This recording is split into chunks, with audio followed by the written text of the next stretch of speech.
Aujourd'hui, souvent on nous pose la question comment et où on doit monitorer des data cores. Les data cores aujourd'hui ont plusieurs aspects de monitoring et à travers ce webinaire, nous allons essayer de vous montrer l'endroit où monitorer et qu'est-ce que monitorer. Chacun, vous êtes en mute et chacun, vous avez une boîte où vous pouvez poser des questions. Donc, n'hésitez pas à poser des questions. Et ensuite, je reviendrai vers vous pour tout ce qui est questions. Voilà, donc il y a déjà des gens qui posent quelques petites questions. Allez, on est parti. Pour monitorer un data core, nous avons plusieurs façons de monitorer des data core. Nous avons les system health qui va vous donner en un temps réel tout ce qui est cet état de santé du serveur. Ça va monitorer des actions physiques. Ensuite, nous avons les performance tools et recording qui a été mis dans le PSP2 de la version 9. Donc, la performance tool, ça va être un élément où on va montrer en temps réel une chaîne de pointeurs qui va vous donner des courbes. Et dans la version PSP2, on est capable d'enregistrer ces courbes avec des résolutions. Je vais vous montrer tout cela. Ensuite, on a la possibilité à travers des gestionnaires de tâches de monitorer et ce monitoring va pouvoir vous donner des tâches à faire.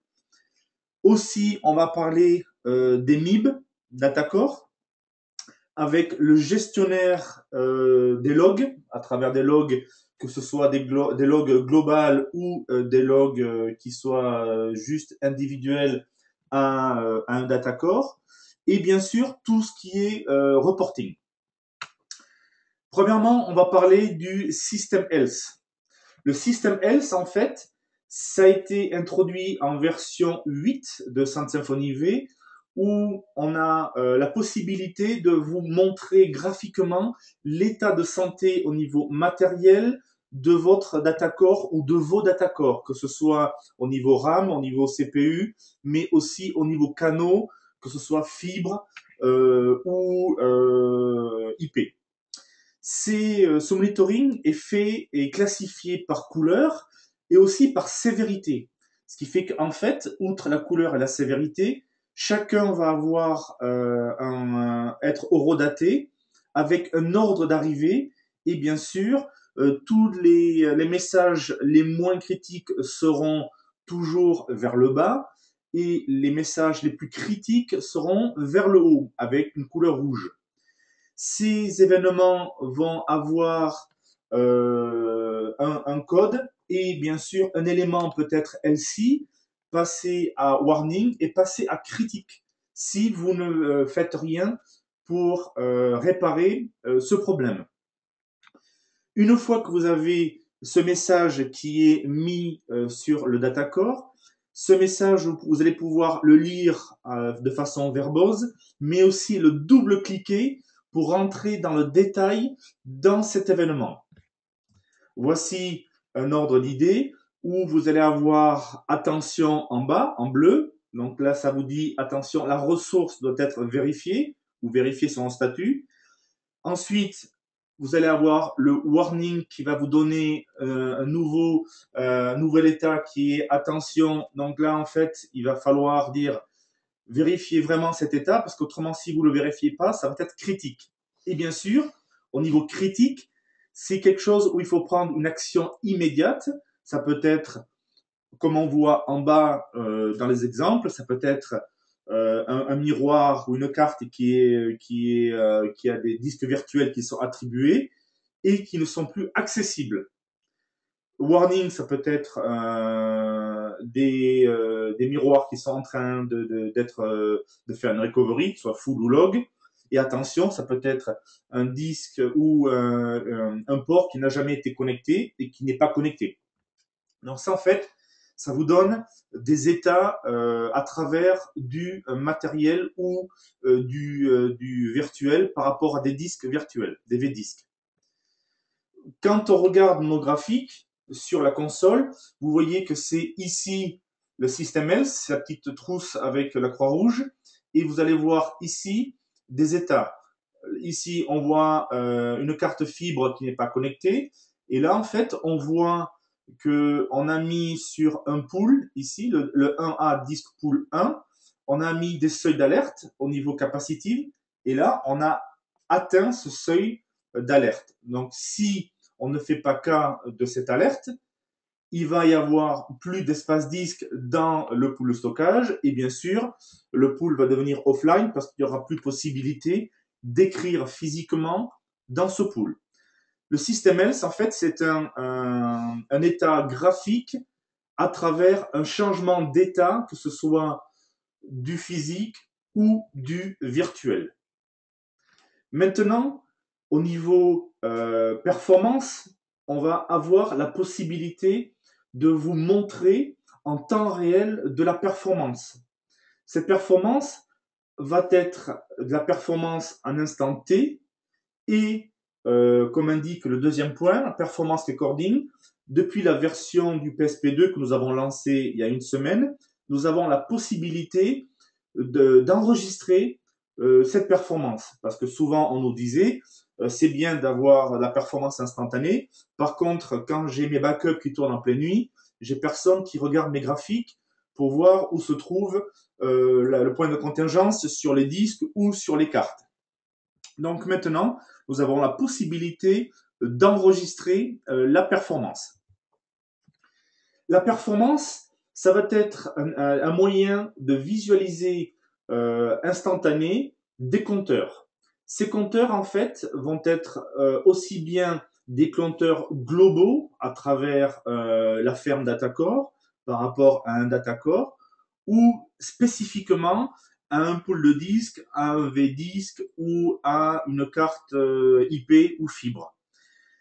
Ces compteurs, en fait, vont vous ouvrir à des catégories d'objets qui peuvent être des clients, des hôtes, des ports, fibres, IP, des pools de disques ou tout simplement des disques physiques. Et de là, en fait, on va pouvoir mettre en place des périodes de temps et aussi des périodes où on va vous donner des échelles en kilobytes, en mégabytes, en gigabytes. Et tout ça à travers un graphique unifié. Ce graphique unifié, quand on voit en haut à gauche, on va voir par exemple tout ce qui se passe au niveau du Datacore Server 1A. Là, en fait, on va choisir les instances, on va choisir les catégories, on va choisir les compteurs. Vous voyez que si on clique sur l'instance Virtual Disk, si on prend toutes les instances, nous avons 18 compteurs possibles.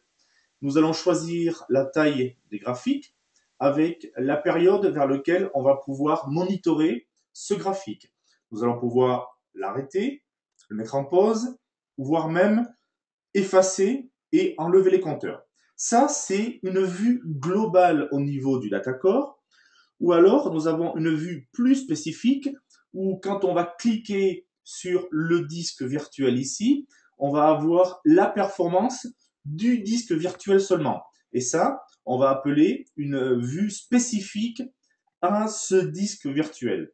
Et ça, c'est très important parce que nous avons des vues globales, mais aussi des vues spécifiques par objet. Ça peut être un disque virtuel, ça peut être un client, ça pourrait être un canal.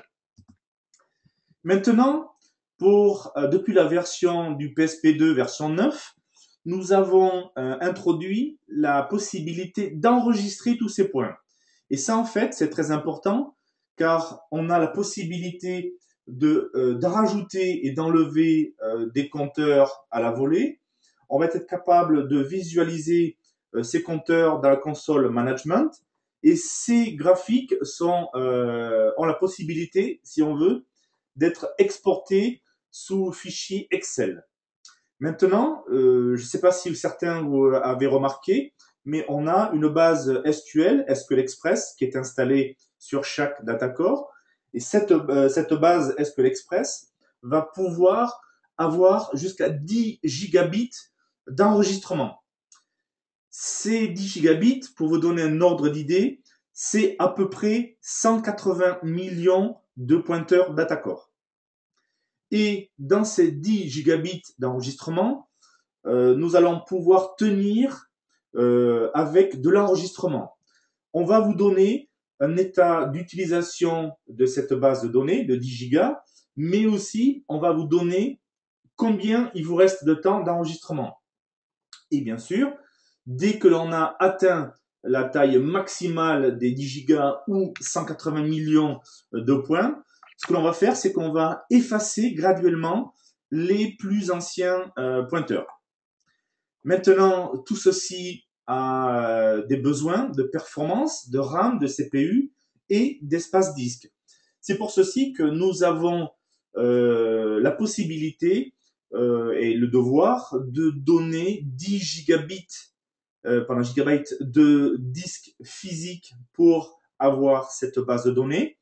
Et là, en fait, aujourd'hui, pour la première version de DataCore, au niveau recording, nous allons sélectionner quel nœud DataCore va être préféré pour l'enregistrement. Nous allons avoir besoin de 1.5 Go de mémoire en plus et un core CPU en plus. Pardon. Maintenant, je vais vous montrer comment ça s'articule. Vous allez avoir la possibilité d'enregistrer. Vous allez avoir ici des catégories, des instances, des compteurs. Donc, à chaque fois que vous allez cliquer sur une catégorie, vous allez avoir de nouvelles instances qui vont apparaître. Et une fois que vous allez cliquer sur l'instance, vous allez avoir d'autres compteurs qui vont apparaître. Ensuite, vous allez sélectionner les compteurs et faire un apply. Ce qui fait que là, en fait, on choisit, en le cas courant que je vais vous monter dans une minute, je vais monitorer les disques virtuels. Ensuite, je vais choisir le disque virtuel. Je vais choisir les compteurs du disque virtuel et je vais avoir une courbe qui va être enregistrée avec des périodicités de pointeurs. Donc, en le cas ici, j'ai cliqué sur un disque virtuel qui s'appelait VMFS_1 et ici, j'ai une résolution de 30 minutes. Donc, vous pouvez ici bouger le curseur de 2 minutes jusqu'à 1 heure. Et ensuite, les datacords, le datacore que vous avez choisi en tant que base primaire, va enregistrer et va vous restituer des courbes en fonction des compteurs que vous avez demandé à Datacore d'enregistrer. Et si vous cliquez sur les courbes, vous allez voir les couleurs qui vont changer et les pointeurs qui vont apparaître. Et ensuite, vous aurez la possibilité d'exporter complètement sous fichier Excel, CSV, ces courbes. Alors, rappelez-vous bien, on est capable d'enregistrer jusqu'à 10 gigas de base de données, ce qui représente 180 millions de points. Donc, en fonction de la résolution et en fonction du temps, ici, l'échelle va changer au niveau I/O par seconde, au niveau read par seconde. Vous allez voir l'échelle temps et l'échelle seconde qui va complètement changer. Maintenant, un autre aspect de monitorer, ça va être les tâches. Ces tâches, ça va être des tâches qui vont être mises dans les datacores. Ces tâches, ensuite, vont être utilisées sous divers aspects. Soit des triggers, ce sont des choses qui vont actionner des tâches supplémentaires à faire. Et ces tâches supplémentaires à faire, nous, on les appelle des actions. C'est-à-dire que on va enregistrer une tâche qui va donner des actions à être faites à travers des triggers. Au niveau tâches, ça a été introduit depuis la version 8. Ce sont des tâches qui sont administrées dans toute console DataCore. Ces tâches vont être utilisées dans chaque console DataCore et vont être temporairement, si vous voulez, désactivées ou réactivées. Ces tâches aussi vont pouvoir être jouées en instantané où vous allez pouvoir les jouer sur un calendrier. C'est-à-dire que je veux les jouer dans 1 heure, dans 1 minute. Ces tâches aussi peuvent avoir, soit on les joue en direct, soit on va les jouer avec un délai maximum jusqu'1 heure. Et bien sûr, on va pouvoir dire cette tâche va pouvoir être jouée 1 fois ou jusqu'à hauteur de 1 semaine, 2 semaines, etc. Ces tâches, en fait, sont visibles, sont un format qui est tout à fait compréhensible et on va pouvoir les modifier à souhait à la volée. Et bien sûr, nous allons montrer les états, soit elles sont en mode veille, soit elles sont en train d'être jouées, soit elles sont en train d'être arrêtées. Donc, encore une fois, ces tâches, on va vous les montrer de façon aisée si elles sont en mode veille, si elles sont en train de tourner ou si elles sont en train d'être arrêtées. Maintenant, une fois qu'on a une tâche qui est mise en place, on va mettre des déclencheurs, des triggers. Ces déclencheurs vont être déclenchés sous plusieurs façons. Par exemple, quand on parle de réplication asynchrone, de PRA, on va pouvoir déclencher des actions à travers, par exemple, des marqueurs qui vont donner un changement d'état. Par exemple, vous dites au datacore 1 qui est source et le datacore 2 qui est destination, toutes les heures, tu m'envoies un marqueur de façon à mon site distant qui fasse un snapshot. Et là, en fait, nous, on va faire un snapshot du site distant quand le marqueur va arriver. Ou alors, ce marqueur peut être tout simplement un changement d'état ou dès qu'il y a un warning, un critique ou un LC, je vais faire une action. Et cette action peut être couplée par un envoi d'email, par envoi de trap à travers les MIB ou tout simplement du PowerShell pour faire une action supplémentaire. Ou alors tout simplement dès que dans les journaux d'événements du Datacore, on a des containers, on a des messages spécifiques. Par exemple, dès qu'on a le mot virtual disk, vous m'envoyez un email ou un trap. En l'occurrence, je vais vous montrer au niveau monitoring. On a la possibilité, quand je vais faire une petite démo, de choisir les messages, on peut choisir les états de monitoring, ou tout simplement, on va pouvoir faire à des échéances bien précises, au niveau calendaire, des actions à mener. Et ça, c'est très important, car quand on va coupler avec des environnements virtualisés, par exemple pour faire de reclaim space, on a la possibilité de faire des actions combinées. Je vous montre un petit peu les actions combinées qui peuvent être faites en fonction des déclencheurs. Tout simplement, on peut déclencher des snapshots quand on arrive à un état. Par exemple, un état calendaire. Je veux faire un snapshot tous les 10 minutes, un quart d'heure, 1 heure. Ou alors, on va pouvoir faire une action sur un événement posté dans les logs Datacore. Et là, en fait, on va pouvoir choisir des containers, aussi bien par mots-clés que par état, que par system else. Et ensuite, en fonction du trigger, on va pouvoir jouer des commandes. Ça peut être des commandes, des scripts, des bats, ou alors du PowerShell. Car en fait, nous allons pouvoir coupler tout cela avec des actions précises au niveau PowerShell. Typiquement, vous pouvez donner des actions à faire quand vous avez un pool de stockage qui a atteint votre seuil critique. Vous avez des disques physiques qui sont en stand-by. Et dès que vous avez atteint ce seuil critique de pool, automatiquement en PowerShell, le Datacore va mettre ce disque physique dans ce pool, de façon à faire descendre le seuil d'alerte de ce pool. Ça peut être aussi tout simplement envoyer un email. Attention, dès que j'ai atteint ce seuil d'alerte, je veux être notifié. Ça peut être soit par MIB, par Trap, ça peut être soit par email.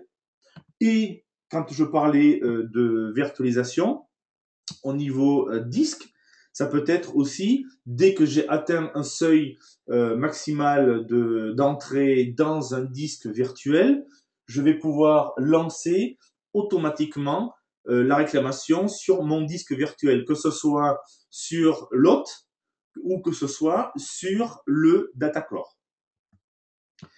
Maintenant, voici le gestionnaire de tâches qui se trouve ici.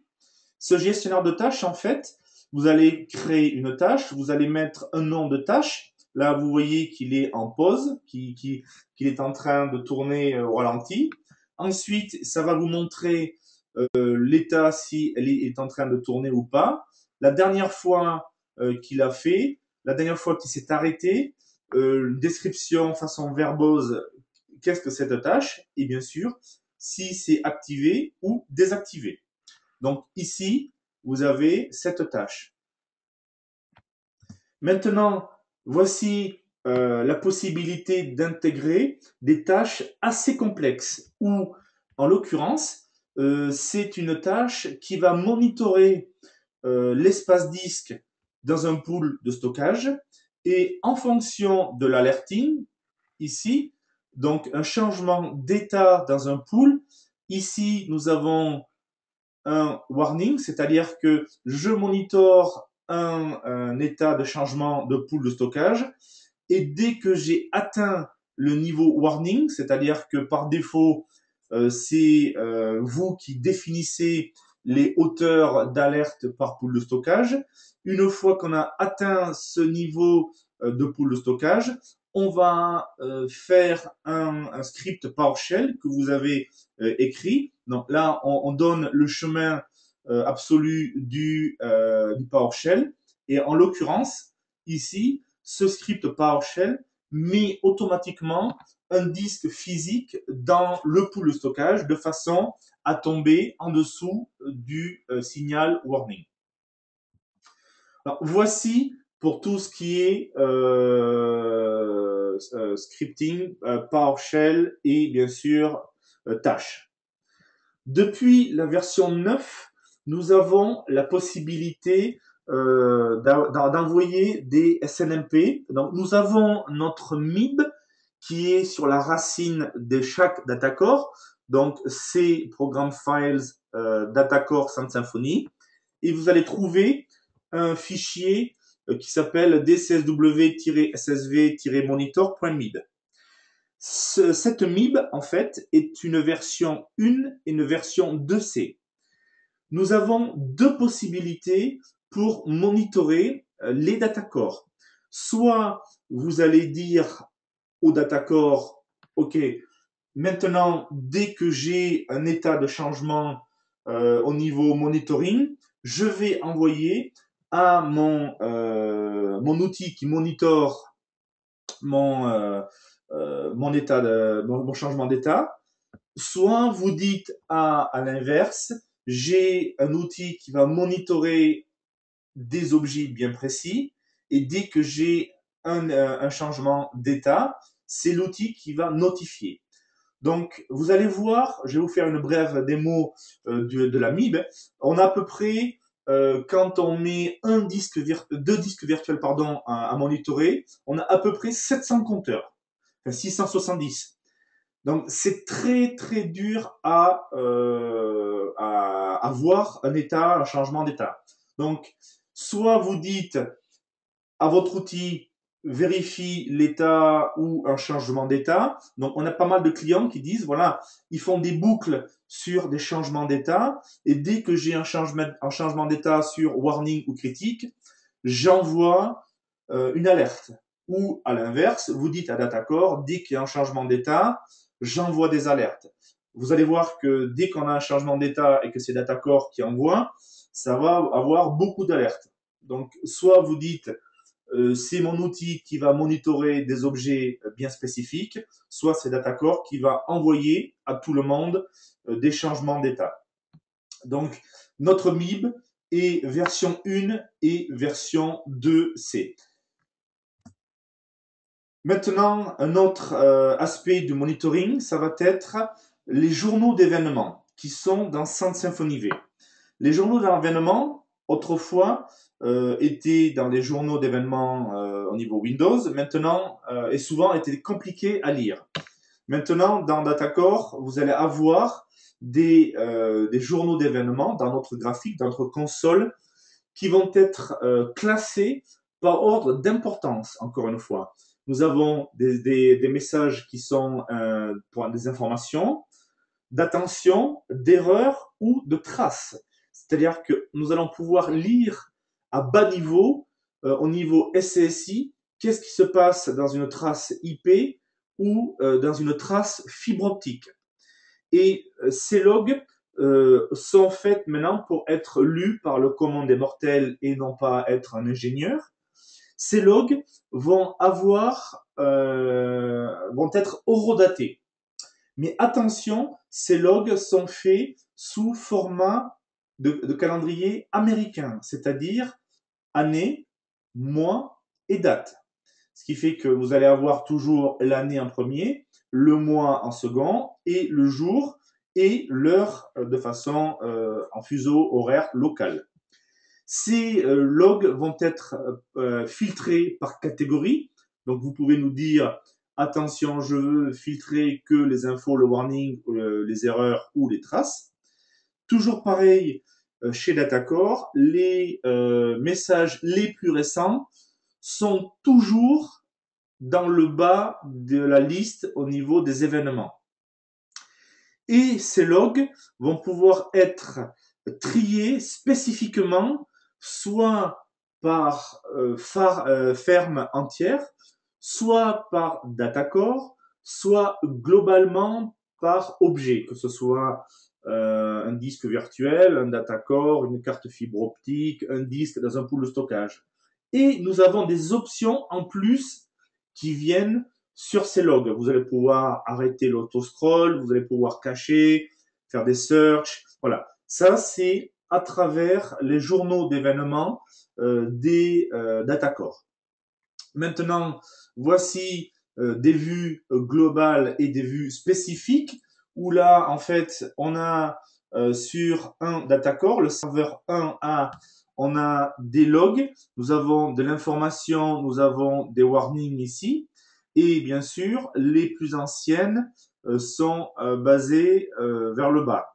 Et si vous avez un monitoring, par exemple, sur un V-Disk, vous double-cliquez sur ce V-Disk ici, et vous allez avoir ici événements, events, et vous allez avoir toute la chaîne d'événements qui est horodatée. Donc là, ce sont que des informations en bleu. Donc vous avez une vue globale et une vue spécifique. Maintenant aussi, nous avons une autre façon de faire du reporting. Ça va être de vous donner à un instant T un état de l'art. C'est-à-dire que là, on est capable de vous donner à un instant T un état figé à travers des rapports. Ces rapports aujourd'hui ne sont pas, on peut pas faire de tâches planifiées. C'est-à-dire qu'on peut pas dire je veux un rapport tous les mois, tous les ans, tous les 6 mois. Dès que vous cliquez sur un rapport, vous allez avoir un rapport qui va être créé. Ce rapport, si vous cliquez 2 ou 3 fois sur le même rapport, vous aurez 3 fois le même rapport. On ne va pas effacer les rapports anciens. Dans les prochaines versions qui vont sortir cette année, nous allons pouvoir planifier la création et la gestion des rapports à la volée. Donc, voici ici les rapports. Les rapports ici, vous cliquez sur cet onglet, vous allez cliquer sur création de rapport et vous allez avoir 21 rapports types qui vont être possibles. Ces rapports types vont être soit à travers des objets physiques, soit des objets logiques, soit des disques virtuels. C'est-à-dire qu'on va vous donner un état de l'art à l'instant T. C'est-à-dire que dès que vous cliquez sur Finish, on va questionner tous les pointeurs, on va questionner toutes les statistiques et on va vous donner un rapport à un instant T. Là, par exemple, on va vous donner un rapport à un instant T de quels canaux sont connectés avec les numéros de LUN par disque virtuel. Et en fonction de cela, on va vous dire aussi, par exemple, pour les liens miroirs, est-ce qu'on est en actif, est-ce qu'on est en stand-by. Ces rapports, c'est du statique. Vous avez ici, pareil, l'horodatage, et vous avez la possibilité d'exporter ces rapports sous divers formats. Ça peut être des formats XML, des formats fichiers CSV, ça peut être aussi d'autres formats pour fichiers texte ou images. Ces rapports vont être planifiés cette année et vous allez pouvoir planifier à des instants T ces rapports. Maintenant, voici tous les modèles d'exportation possibles, hein, PDF, HTML, MHT, RTF, XLS, CSV, texte ou image. Voici donc la partie théorique. Je vais vous laisser quelques minutes pour écrire les questions. Et maintenant, je vais vous faire une petite démo de tout ce que l'on a couvert dans les parties PowerPoint. Donc, je vois que les questions arrivent petit à petit.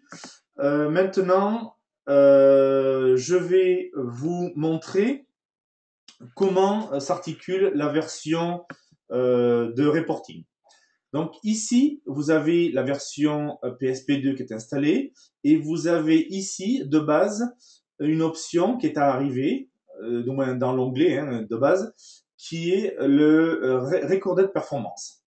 Alors, je vous montre actuellement, j'ai des VM qui tournent et qui génèrent des IO. Ces VM, vous voyez, génèrent des IO. On peut rajouter des compteurs à la volée. Et là, je suis en train de monitorer donc sur un ESX un disque virtuel qui s'appelle VMFS1. Donc, vous voyez, ça c'est une courbe avec soit 2 secondes, soit 1 seconde, soit 10 secondes. Donc, à chaque fois que vous changez ici, vous allez avoir d'autres graphiques qui vont apparaître avec une courbe qui va être en fonction de votre uptime. Donc là, il est en train de rafraîchir et éventuellement, il va vous mettre la courbe au bout de 10 secondes et ainsi de suite. Donc ça, c'est ce que vous aviez avant. Le problème, c'est que on ne pouvait pas sauvegarder cette base. Et en fait, on ne pouvait pas voir à la volée qu'est-ce qui se passe à travers les compteurs. Maintenant, ici, nous avons la possibilité d'enregistrer des compteurs. Première chose à faire, vous devez configurer des sessions. Qu'est-ce qui se passe? D'abord, ici, vous allez avoir deux onglets qui s'appellent Info et Configuration. Donc, Info, vous allez nous dire quel est le datacore qui va être le master au niveau enregistrement. Ici, ça se règle au niveau du datacore ou du pool. Ici, vous double-cliquez, vous avez Performance Recording Server, donc vous avez le choix. Ici, j'ai le datacore 1 ou le datacore 2. Tant que j'y suis ici, j'ai un SMTP où je vais envoyer des emails et je peux envoyer ici des emails tests pour voir bien sûr si ça part bien. Maintenant, ici, quand on revient à notre datacore, vous voyez, vous avez le début. Donc là, je l'ai arrêté ce matin. J'ai utilisé en 9 jours 7 mégas d'espace disque sur 10 gigas et on vous donne le temps estimé de la base de données. Et bien sûr, on va vous donner au niveau graphique ici la le pourcentage. Ça encore, ça peut être monitoré dans nos compteurs. Vous démarrez ici l'enregistrement et vous le stoppez ici l'enregistrement. Une fois que tout ceci est planifié, vous avez le choix entre des catégories. Ces catégories ici, vous voyez, vous avez des domaines, vous avez des groupes physiques, des groupes logiques, des ports, et en l'occurrence, pour moi, les virtual disks. J'ai 2 virtual disks. En l'occurrence, j'ai des VM qui tournent sur le VMFS underscore 1. Donc, soit on clique sur toutes les instances, soit on clique sur l'instance du VMFS 1. Ensuite, ça va vous donner tous les compteurs à monitorer et en fonction de cela, on va vous donner toutes les instances à monitorer ou juste les instances que vous avez choisies. Aussi, ce qui est nouveau, c'est que si vous passez la souris sur l'instance ou le compteur que vous voulez monitorer, vous allez avoir une aide qui va apparaître. Donc, ne cherchez pas dans le guide Help des aides, elles sont automatiquement mises sur le compteur lui-même quand vous mettez la souris dessus. Une fois que vous faites ça et vous faites un apply, là en fait, nous allons avoir la séquence qui va être enregistrée et vous allez avoir maintenant de la donnée. C'est-à-dire que là, on est capable de revenir en arrière. En l'occurrence, ici, j'ai demandé à faire du monitoring sur le cache en écriture à lecture de mon datacore. J'ai demandé à mon datacore de monitorer ce que j'écrivais sur physiquement mon V-Disque. Et là, en fait, vous avez des résolutions, soit vous laissez en auto-résolution datacore, et là, en fait, là, en l'occurrence, vous avez 15 minutes de résolution. C'est-à-dire que là, entre chaque pointeur, ici, vous avez 15 minutes. Et on va vous donner des courbes de valeurs pendant vos 15 minutes sur votre période d'enregistrement. Et ça, vous pouvez choisir quelles que soient les courbes. Donc là, vous voyez que la valeur est beaucoup plus basse. Hein.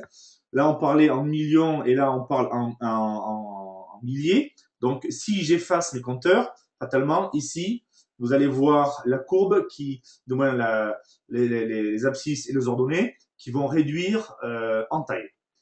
Maintenant, ici, on a la possibilité soit de faire des résolutions par 15 minutes, soit au minimum par 2 minutes. C'est-à-dire que là, on va voir des pics tous les 2 minutes. Donc là, vous voyez que là, c'est très très rapproché. Et vous voyez des pics ou pas d'utilisation. Et pour lisser, on peut faire pour 1 heure. Et là, ça vous donne plutôt des états. Donc là, ça vous donne des états. Alors souvent, bon là j'ai éteint ici, mais vous voyez que ici, quand il y a des actions, vous voyez très bien qu'il y a des courbes et qui sont assez flagrantes le matin ou le soir, quand les gens se connectent ou se déconnectent. Donc cette base de données est sur 10 gigas et on peut enregistrer jusqu'à 180 millions de points sur ce monitoring. On peut l'exporter ici sur en fichier CSV. Donc là, en fait, on est la possibilité de l'exporter. Donc, rappelez-vous, dès que l'on a atteint cette base de 180 millions ou 10 gigas, on va effacer graduellement les pointeurs les plus anciens. Maintenant, on a 2 bases, si on a 2 datacores, on a une base primaire et une base backup, on appelle ça. Si vous désignez la base primaire et la base backup, si vous éteignez la base primaire, donc le datacore 1, la base backup va prendre le relais. Et aujourd'hui, vous allez avoir ceci. Et dans les prochaines versions, vous allez avoir la possibilité de faire une merge base de données, c'est-à-dire que vous allez pouvoir avoir une base de données commune aux deux data cores, ou alors on va pouvoir exporter cette base de données hors des data cores sur un serveur SQL qui n'aura pas la limite des 10 gigas externes. Donc ça, c'était au niveau de la base de données. Ça va être aussi des tâches ici. Ici, j'ai créé une tâche qui est basée sur les changements d'état des disques. Où là, j'ai créé une tâche. Donc, on pourrait en créer une autre. Création de tâche. On va l'appeler, par exemple, changement. Maintenant, suivant, on va pouvoir soit à travers un état posté dans les logs, soit du monitoring d'état, soit un marqueur, soit planifié. Donc là, on va faire par exemple un monitoring de changement et vous dites, voilà, par exemple, si j'ai un monitoring de changement sur un disque virtuel ou tout simplement sur un miroir ou sur une carte. Donc, si j'ai une carte qui se déconnecte, donc là, LC, tout va bien. Par contre, si j'ai autre chose que LC, donc attention, warning critique, ça va me faire quelque chose. Ça peut être, par exemple, si je fais sur suivant, ça va me faire soit poster un événement, soit faire réclamation, soit faire un snapshot, ou tout simplement faire envoyer un email. En l'occurrence, c'est ce que j'ai fait ici, où là, on a fait un changement au niveau des logs. C'est-à-dire que dès qu'on a dans les logs un changement et un mot-clé qui s'appelle vdisc, quel que soit le vdisc et quel que soit l'événement, ça peut être création, et l'effacement ou autre, un mirror down, mirror up, il y aura un message qui va apparaître et l'action, ça va être de m'envoyer un email. Et ça, en fait, vous voyez, donc là, j'ai joué sur des mirror down, mirror up, création, enlever le réseau. Vous voyez que là, on réagit vraiment de façon tout à fait automatique du changement d'état. Ensuite, au niveau des logs, vous voyez que les logs ici sont assez simples à lire. Ce matin, j'ai déconnecté, reconnecté des cartes.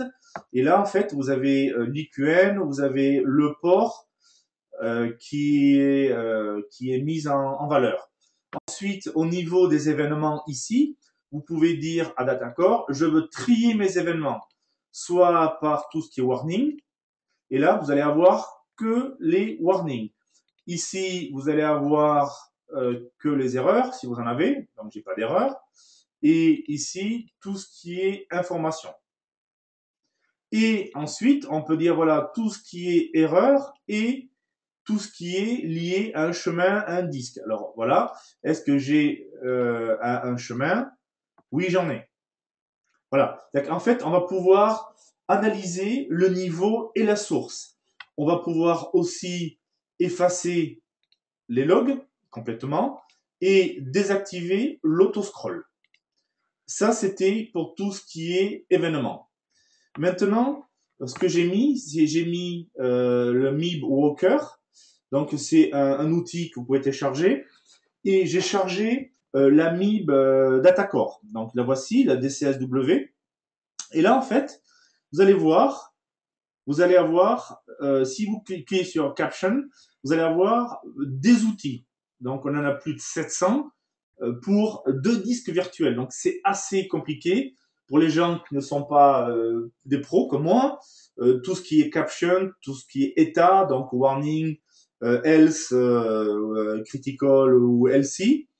Donc, ça, c'est, on vous donne les identifiants, on vous donne les strings et on vous donne ici la valeur. Donc, pour une petite information, j'ai téléchargé un outil gratuit qui s'appelle TRPG. Et là, en fait, je vous montre ici, j'ai fait les deux possibilités. Là, pour le DataCore 1, j'ai demandé à TRPG de monitorer un ID qui est le 5643, qui est pour moi, en l'occurrence, ma carte miroir. Et la deuxième possibilité, j'ai demandé à Datacore de m'envoyer tous les capteurs de Datacore 2. Et là, vous voyez que là, ici, j'ai mon monitoring spécifique. Donc là, c'est TRPG qui demande toutes les 30 secondes, 60 secondes le statut de mon chemin. Donc on le voit, il est up. Et à l'inverse, j'ai demandé en mode verbose de Datacore d'envoyer tous les capteurs, donc ils appellent ça sous TRPG des sensors. Et là, en fait, vous voyez que là, il y en a pas mal. Donc c'est assez compliqué. Il faut vraiment savoir ce que l'on monitore.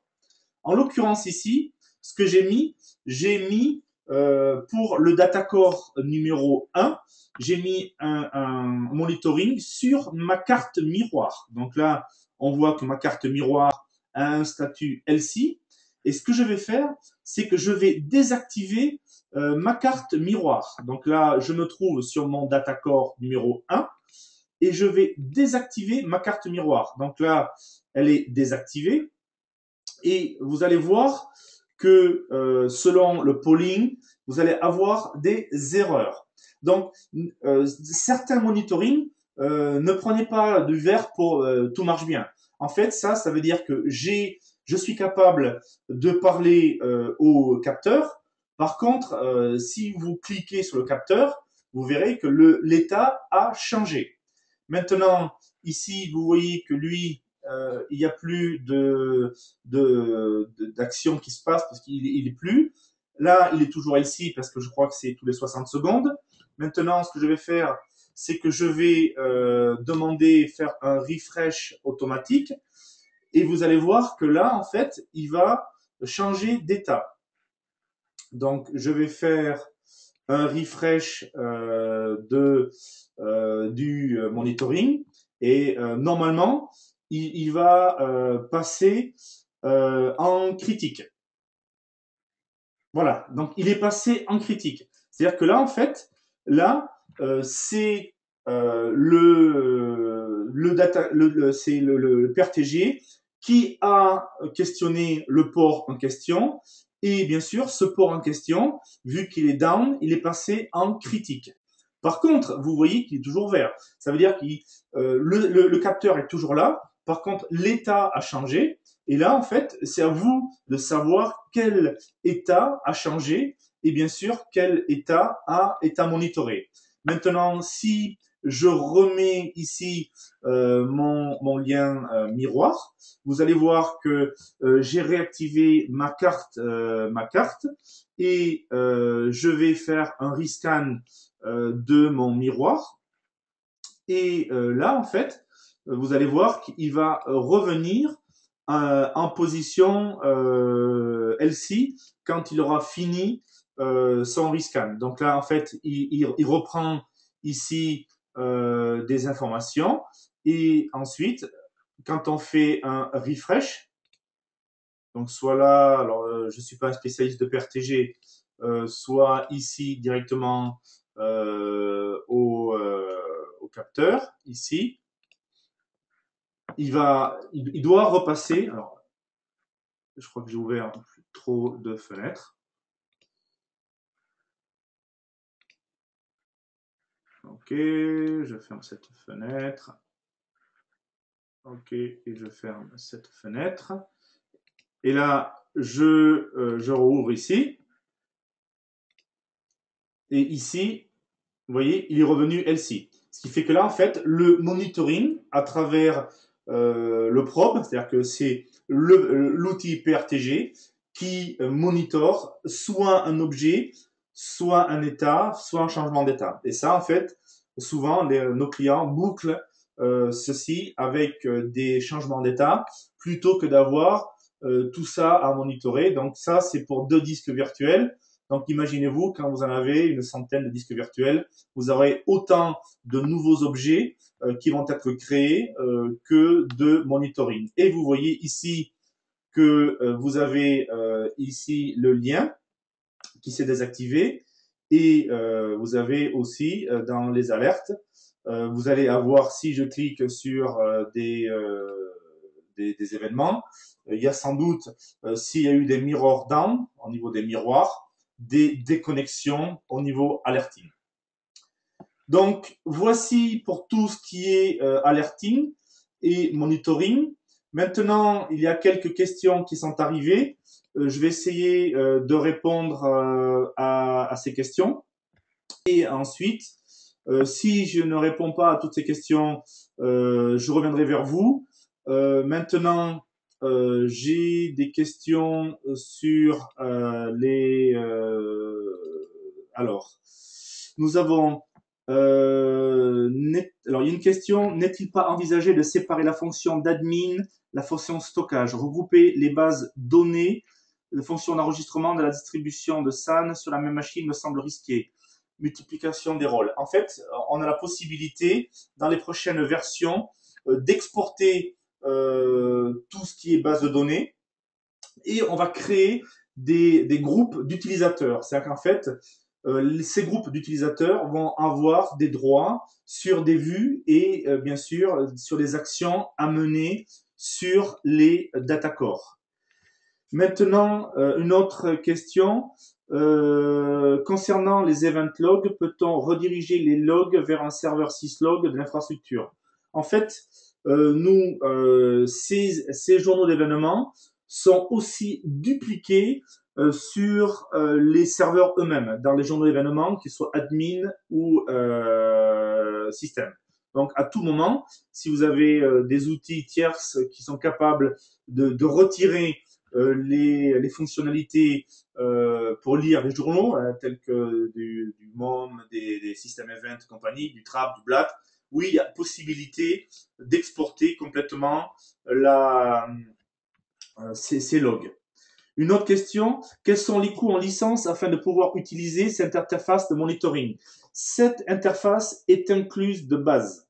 C'est-à-dire que vous ayez le VL1, 2, 3, 4, 5, c'est inclus de base, donc il n'y a aucun frais associé pour cette interface. Existe-t-il un moyen de pouvoir interfacer ou changer de données de surveillance de cet environnement avec Nagios ou SCOM? À savoir que nous avons sur notre Datacore, le site Datacore, nous avons le plugin Datacore téléchargeable pour SCOM. Donc, nous avons l'interfaçage entre Microsoft et Datacore à télécharger sur notre site web pour avoir l'interfaçage entre le SCOM et Datacore. Les rapports existent-ils à partir de quelle version de Sun Symfony V? Les rapports, je crois que c'est la version 9, il me semble. Mais si vous êtes en version 8, vous pouvez faut lire les release notes et vous pouvez mettre à tout moment la version 9 ou la dernière version, la 9.0 PSP2, pour avoir les derniers rapports possibles. De tête, je ne sais pas sur quel... Il me semble que c'est la version 9 de base qui a introduit les rapports. Quels sont les compteurs importants à monitorer? Très bonne question. En fait, tout dépend de si vous êtes admin stockage ou admin réseau ou admin plateforme système. En fait, pour nous, ça va être l'utilisation au niveau disque, parce que si on n'a plus de disque, fatalement, on aura des erreurs d'écriture. Mais aussi, ça va être aussi à tout ce qui est changement d'état. Ça va être changement d'état, ça va être tout ce qui est changement d'état au niveau monitoring, chemin et disque. Et bien sûr, ça va être aussi pour tout ce qui est haute disponibilité. Donc, si on était un datacore ou on fait un maintenance sur un datacore. Donc, en fait, tout est important à monitorer, c'est où on va mettre le curseur. Ça veut dire, on met soit à l'emphase sur les disques, soit sur les chemins, soit sur les clients. Mais on vous donne la possibilité de tout faire. A-t-on la possibilité d'interrogation SNMP ou juste l'envoi de trappes? Donc là, je vous ai bien montré qu'on a la possibilité de l'interrogation à travers le datacore ou d'envoyer les trappes. Donc, j'espère que j'ai répondu à la question. Le Sun Symfony s'installe sur un datacore serveur ou centralise l'administration monitoring de plusieurs datacorps. Là, en fait, ici, la console, elle est sur mon vCenter. Donc, je me suis connecté à distance sur mes datacores. Donc, on peut soit monitorer directement sur les datacores, soit, en l'occurrence, ici, sur mon vCenter, où là, vous voyez, je suis connecté sur le vCenter. Là, j'ai ma connexion à distance qui se connecte à distance. Donc, soit on peut le faire à distance depuis ma console management, soit directement sur les datacores. À savoir que vous aurez, quoi qu'il arrive, la même vue. Notre question, pour les enregistrements, peut-on le faire directement sur les Sun Symfony vieux ou avoir une machine dédiée avec un Sun Symfony? C'est exactement la même question. Donc, la base de données est sur les datacores. Par contre, on va pouvoir, aujourd'hui, elle est sur le datacore lui-même. Dans les prochaines versions, la base de données va pouvoir être exportée extra datacore sur une base de données SQL hors datacore. Donc, on peut lancer les monitorings soit depuis le datacore, soit depuis des consoles externes.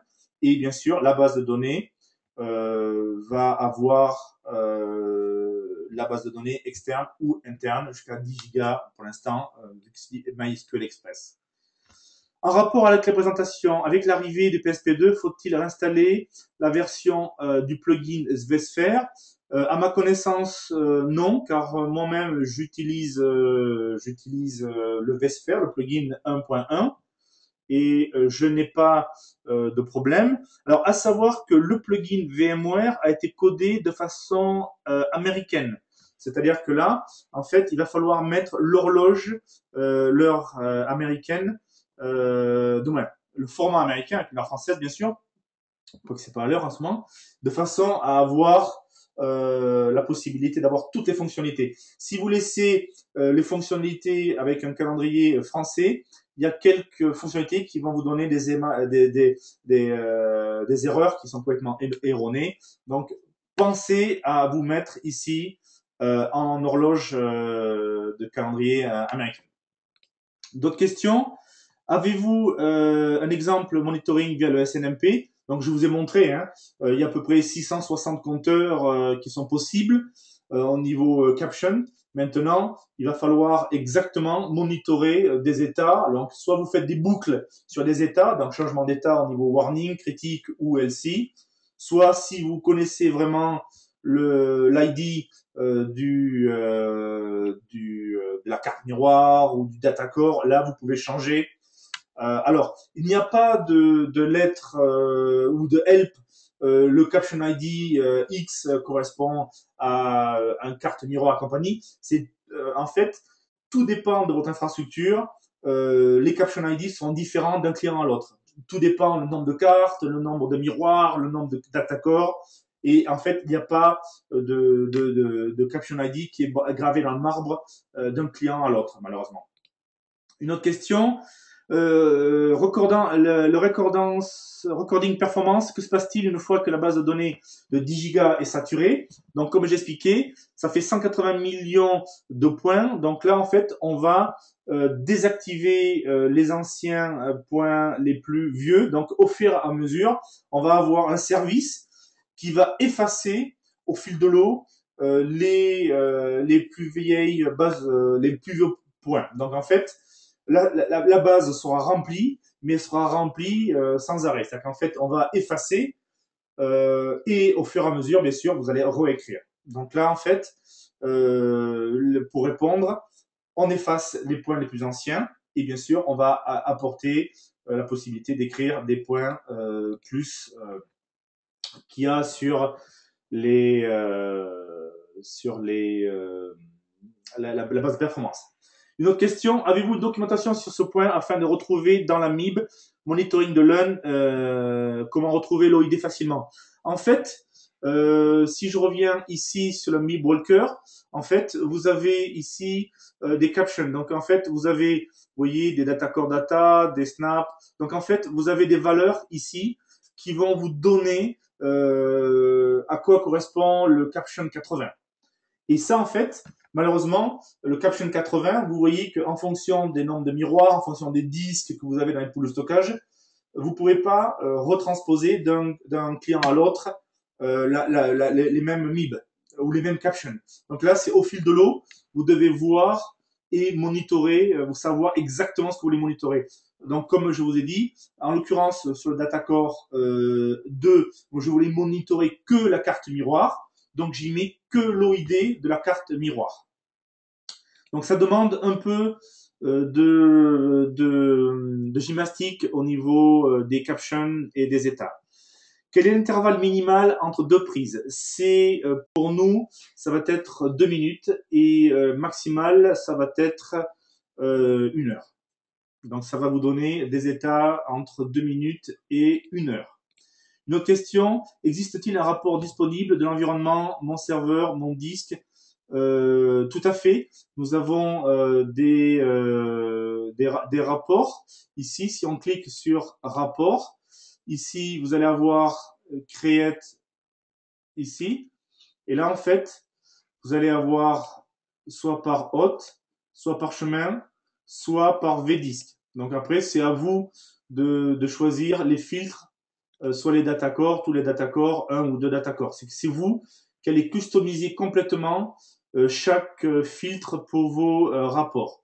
Donc là, en fait, si vous parlez de disques virtuels, vous voyez là les disques par nom, par hôte, par voilà. Donc là, possibilité de monitorer à souhait les rapports. Les fichiers de log sont-ils collectés sur Symfony ou sont présents sur les datacore serveurs? En fait, ils sont sur les deux. Ce qui fait qu'ils sont dans nos journaux d'événements à nous, donc avec on va monitorer Datacore qui parle Datacore, et ils sont aussi sur les journaux d'événements des serveurs Datacore eux-mêmes. Une autre question. Je suis sous la version PS8, PSP1, PSP1. Maintenant, est-il nécessaire de migrer vers la version PSP2 pour bénéficier de nouvelles fonctionnalités? En fait, oui, parce que la nouvelle PSP2, si vous voulez, a introduit de nouvelles fonctionnalités, entre autres le recording, mais aussi d'autres qui sont des profils de stockage où vous allez créer vous-même des profils de stockage. Donc ça fera partie d'un prochain webinar. Et bien sûr, la possibilité d'installer des datacores en Windows 2012. Et une autre question, existe-t-il une référence guide pour des MIB? Alors, comme j'ai dit, nous, on vous donne tous les pointeurs possibles par rapport à la MIB. Donc, je vous encourage à lire le MIB Walker.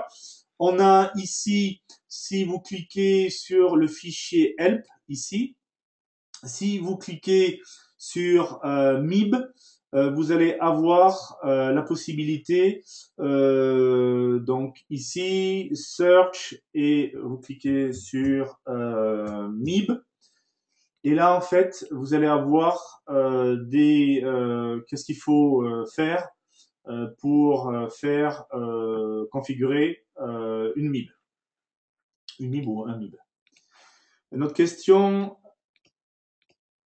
Si on dispose d'un cluster de datacore, est-il possible d'activer le monitoring pour les deux? Tout à fait. En fait, si vous voulez, quand on configure les deux datacores, en fait, vous voyez que là, ici, vous pouvez datacore servers. Donc là, si vous faites all instance, vous faites aussi bien le 1 et le 2. Donc, soit vous dites, je veux monitorer que le 2, soit je veux monitorer que tous les datacores dans mon groupe.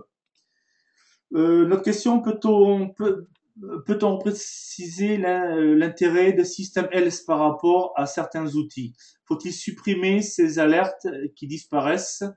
Alors en fait, SystemElse va vous donner un état, par exemple ici, si j'éteins physiquement ma carte miroir, vous allez voir qu'ici, elle va passer en critique. Voilà. Donc en fait, ça veut dire que là, j'ai perdu ma carte miroir. Maintenant, si je la remets, ça vous donne un état de l'art. Je la remets, hop, et là, ça va, normalement, ça devrait disparaître. C'est-à-dire qu'en fait, c'est quelque chose qui est critique, et en fonction de votre état, l'état va revenir, et hop, voilà, c'est parti. Donc là, en fait, ça vous montre un instant T. Donc si vous l'effacez, fatalement, vous passez outre de l'alerte en général. Pour la partie SNMP, est-ce que le service Windows est lancé? Non. Pour la partie SNMP, il faut désactiver la partie SNMP Datacore. Donc c'est bien marqué dans notre release guide pour le SNMP. Il faut désactiver le SNMP Microsoft et activer celui de Datacore. Notre question, beaucoup de questions sur le monitoring. Lors de la configuration SNMP, un seul des datacorps envoie les trappes en cas de panne datacore. Non, en fait, les deux envoient des trappes. Parce qu'en fait, si on éteint un datacore, donc fatalement le datacore est éteint, il ne peut pas envoyer de trappes. Par contre, le deuxième, il a un changement d'état. Si vous avez un mirror down, un miroir qui est de up à LC, de LC à mirror down, mais aussi des cartes qui sont désactivé. Donc vous avez à mettre sur chaque datacore le SNMP datacore service en route avec un fichier à remplir qui va pointer vers votre SNMP ou trap receiver. Et là en fait, les deux vont envoyer des trappes.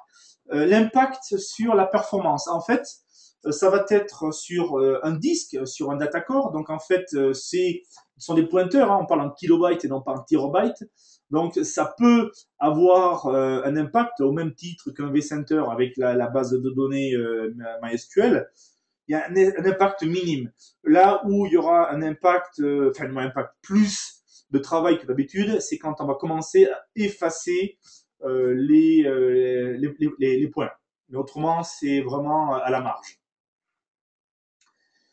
Une autre question, existe-t-il un rapport sur la disponibilité des éléments serveurs 89%.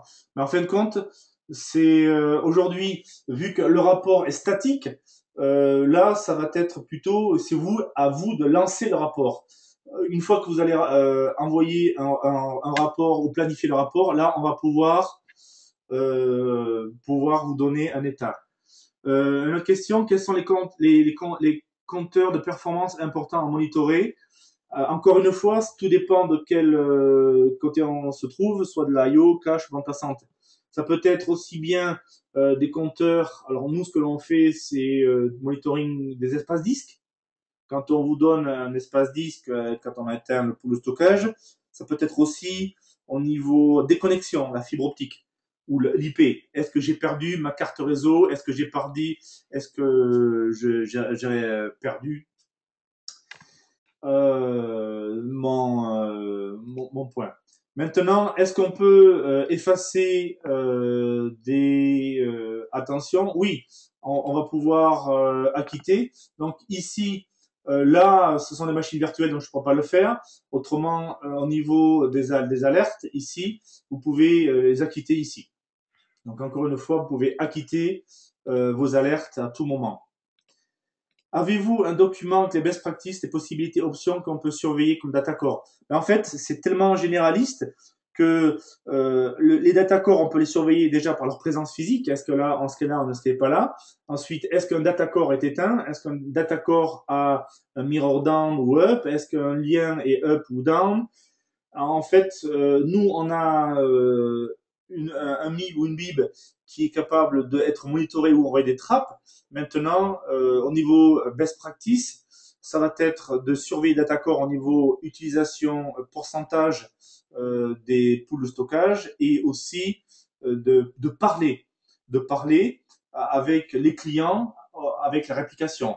Voire même, si vous avez la possibilité de monitorer, par exemple, la possibilité couplée avec VMware. Est-ce que mon VMFS est rempli 80%, 90%? de façon à lancer la réclamation. Donc en fait, on peut envoyer beaucoup de trappes à travers Datacore et bien sûr les classeurs Datacore. Maintenant, d'autres questions sur le service SNMP. Il y a eu des changements depuis la sortie de cette fonctionnalité. Maintenant, il est possible de changer le port par défaut. Oui, on peut changer les ports par défaut. Donc, je crois que c'est 171 ou 171 par défaut. Je crois qu'on vous le dit quelque part. C'est marqué, dans les ports. On vous donne le port max au niveau des listen ports. Donc il n'y a aucun problème. La version de CSNMP est beaucoup plus flexible que l'ancienne. Dernière question, Datacore gère-t-il aussi l'état du matériel du serveur, hébergeant, power, autre que les cartes network? Tout à fait. En fait, on est capable de gérer l'état. Par exemple, ici, dès que l'on est sur onduleur, on est capable de vous envoyer un état de changement. Donc, fatalement, vu qu'on est sur un état ondulé, donc on va vous envoyer un état de changement. Par contre, si vous avez le problème de mémoire ou utilisation de la mémoire qui est outre, oui. On a aussi, par contre, on ne va pas vous envoyer de trappe si vous avez perdu un disque dans vos groupe RAID sur votre B.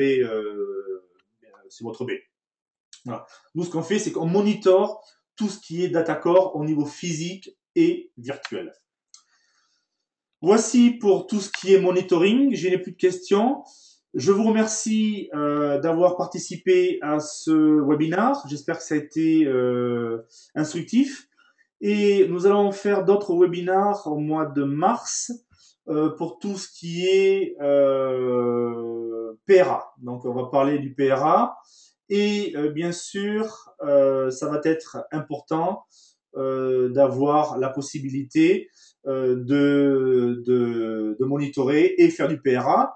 Pour information, vous allez recevoir pour tout ce qui est partenariat le 21 mars. Nous allons faire un kick-off à Paris, à l'INSEP. Vous allez recevoir des invitations pour nous rencontrer et voir de nouveaux produits qui vont sortir, ainsi que d'intégration avec des produits tierces. Je vous remercie à tous et je vous souhaite un bon appétit. Merci, à bientôt, au revoir.